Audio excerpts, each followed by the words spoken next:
శత్రువు చేతికే జుట్టు అప్పచెప్పినట్టు అవుతున్నదట నాగార్జున సాగర్ డ్యాం మీద పెత్తనం ముచ్చట.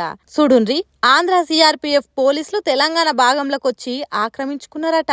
మన పోలీసులు ఎటు పోయినరో, మన కాంగ్రెస్ సర్కార్ ఏం చేస్తున్నదో మనకు తెలియదు గాని సొంత రాష్ట్రం వచ్చినాక కూడా ఆంధ్రోల పెత్తనం మాత్రం ఆగుతలేదు. ఎందుకోసమైతే ఏండ్లకేండ్లు పోరాటం చేసిండ్రో, ఎందుకోసమైతే నూనుగు మీసాల పిల్లగాన్లు అగ్గంట పెట్టుకొని బూడిదైనరో, ఎవ్వనికి భయపడకుండా బతకాలని అనుకున్నారో హాగో అవన్నీ ఇప్పుడు జరుగుతున్నాయి. కాంగ్రెస్ సర్కారు కొద్దిగా సోయి మీద ఉంటే ఆంధ్రోని పోలీసులు మన తూముల కాడికి ఎందుకు వస్తారు? నాగార్జున సాగర్ కు 26 గేట్లుంటాయి. దాంట్లో 1 నుంచి 13 వరకు తెలంగాణ, 13 నుంచి 26 వరకు ఆంధ్రోలై. అయితే 1 నుంచి 13 వరకు ఉన్న గేట్ల కాడ మన పోలీసులు ఉండాలి. కానీ ఏమైందో ఏమో, తెలంగాణ పోలీసులు 13వ గేట్ కాడ నుంచి ఖాళీ చేసే వరకు ఆంధ్రోలు ఆక్రమించుకున్నారట.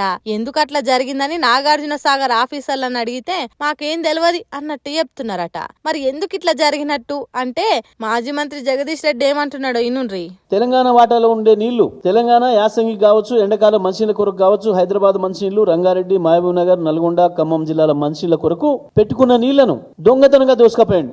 అప్పుడు అట్లా దోసుకపోయి మన పంటలు ఎండబెట్టిండ్రు. ఇప్పుడు తూములు ఆక్రమించి పెత్తనం చేస్తున్నారని చెప్పుకుంటా కాంగ్రెస్ సర్కార్ చేస్తున్న పనేందో చెప్పిండు. తెలంగాణ నిధులు ఢిల్లీకి, నీళ్లు ఆంధ్రప్రదేశ్ కి. రేవంత్ రెడ్డి ప్రభుత్వం చేస్తున్న గొప్ప పని గిది. ఇవాళ ఇట్లా అనుడే కాదు, తెలంగాణలో సర్కార్ నేలుతున్నది రేవంత్ రెడ్డి కాదన్నట్టు చెప్పిండు.